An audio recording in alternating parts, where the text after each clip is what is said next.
कर्नाटक के GI tags के discussion series के पार्ट 2 में आपका स्वागत है।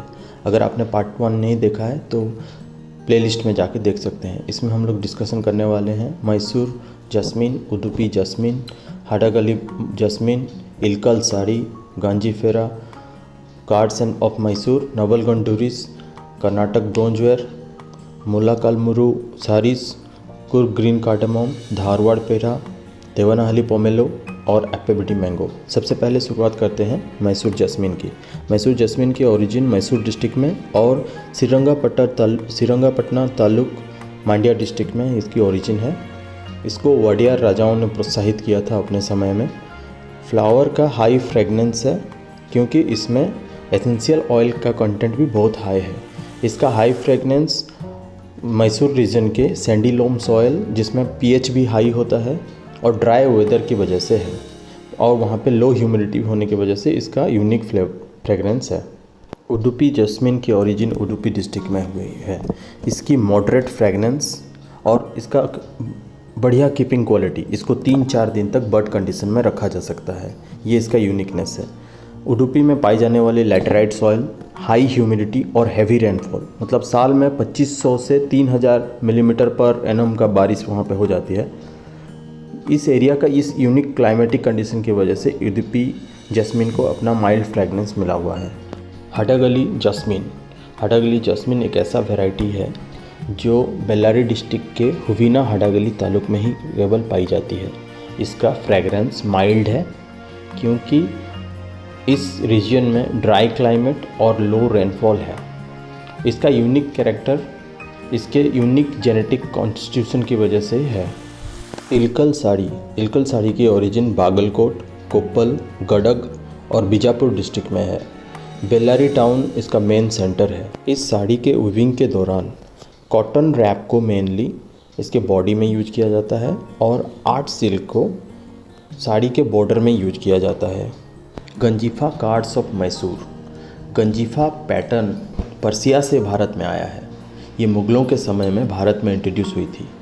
ये ताश की तरह ऐसे प्लेइंग कार्ड्स हैं जो अलग अलग साइज और शेप्स में आते हैं। इसके बैकग्राउंड में हैंड पेंटेड देवी और देवताओं के चित्र रहते हैं। नवलगुंड दरी, इसकी ओरिजिन नवलगुंड डिस्ट्रिक्ट में हुई है। नवलगुंड दरी का ज़्यादातर व्यवहार प्रार्थना करते वक्त किया जाता है। मुस्लिम समुदाय में प्रार्थना के लिए ये बहुत ही लोकप्रिय है। भारत में विभिन्न प्रकार के दरी बनाए जाते हैं, लेकिन दूसरे दरी और इसमें ये डिफरेंस है कि दूसरे दरी हॉरिजॉन्टल हैंडलूम में बनाया जाता है, जबकि नवलगुंड दरी वर्टिकल हैंडलूम में बनाया जाता है। ये इसका यूनिकनेस है। कर्नाटक ब्रोंजवेयर, ब्रोंज कास्टिंग की परंपरा कर्नाटक में 200 साल पुरानी है। बेंगलोर सिटी इसका मुख्य केंद्र रहा है। ब्रोंज कास्टिंग के द्वारा मूर्तियाँ, मंदिर की घंटियाँ, दिए आदि बनाए जाते हैं।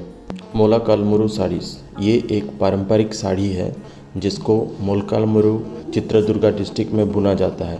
इसका यूनिकनेस है, इसमें प्योर सिल्क और प्योर गोल्ड से बना जरी का काम होता है। इसके और एक यूनिकनेस है, इसका बॉडी, बॉर्डर और पल्लू में कॉन्ट्रास्ट कलर होता है और इसके मोटिव्स में फ्रूट्स, एनिमल, फ्लावर्स आदि होते हैं। कुर्ग ग्रीन कार्डमम, कर्नाटक के साउथ वेस्ट में स्थित कुर्ग डिस्ट्रिक्ट में इसकी ओरिजिन है। ये इसकी कलर ग्रीनिश से गोल्डन येलो के बीच रहती है। ये एक छाँव में पनपने वाली प्लांट है, सेड लविंग प्लांट, और ये वेस्टर्न घाट के एवरग्रीन फॉरेस्ट में भी पाई जाती है। इसका यूनिकनेस है इसकी क्वालिटी, एरोमा और फ्लेवर। धारवाड़ पेड़ा, ये धारवाड़ सिटी कर्नाटका में इसको प्रोड्यूस किया जाता है। धारवाड़ पेड़ा धारवाड़ी बफालो के मिल्क से प्रोड्यूस किया जाता है। ये हैंडमेड होता है। केवल मिल्क और चीनी, ये 2 ही इंग्रेडिएंट से इसको बनाया जाता है। इसमें कोई फ्लेवरिंग एजेंट का यूज नहीं किया जाता। इसका सेल्फ लाइफ दूसरे मिल्क से तैयार किए गए मिठाइयों से ज़्यादा है। ये ब्राउन कलर का दिखता है और इसमें शुगर कोटिंग किया हुआ होता है। देवनाहली पोमेलो, इसकी ओरिजिन देवनाहली से है जो बेंगलोर सिटी के पास है। ड्यू टू इसका एग्रो क्लाइमेटिक कंडीशन, इस पोमेलो का एक डिस्टिंक्टिव टेस्ट है। पोमेलो का स्वीट टेस्ट है, जबकि अदर लोकल वैरायटी का बिटर टेस्ट रहता है, लेकिन देवनाहल्ली पोमेलो का स्वीट टेस्ट है।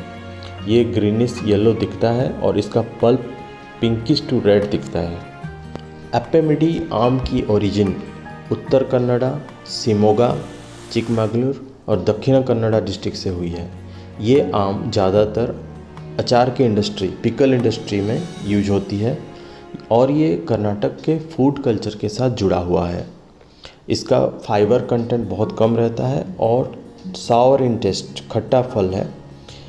इसको जाना जाता है इसके टेस्ट की वजह से, एरोमा, शेप, साइज और पल्प कंटेंट की वजह से।